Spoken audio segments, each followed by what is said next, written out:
Hi there, I'm John, the wine specialist for Waiters and Partners at Malmesbury and the regional specialist for Southwest 2.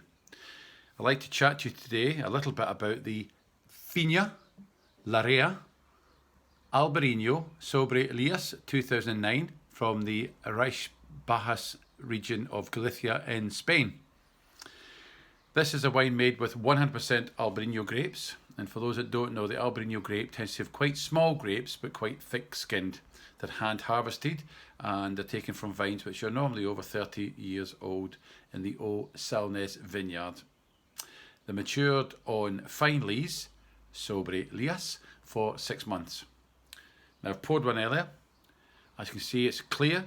It's a nice pale yellow colour. Fresh, citrus, lemony grapefruit, some stone fruits in there. A little bit of grassy notes on the palate.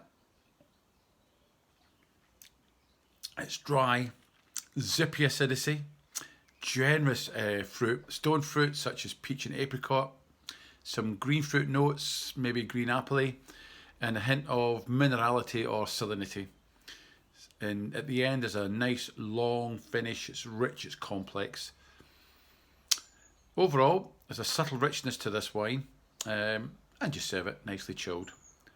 Try it with snacks, olives, tapenade, shellfish, pasta, soft burrata, manchego, salty feta, that sort of thing. It's 12.5% alcohol by volume. It's currently £8.99 until the 30th of June, when it goes back up to its original price of £11.99. It's a fine wine with a cork closure. It's vegetarian and vegan. It is fairly new in my branch, and I think it is a great alternative to Sauvignon Blanc. Salud.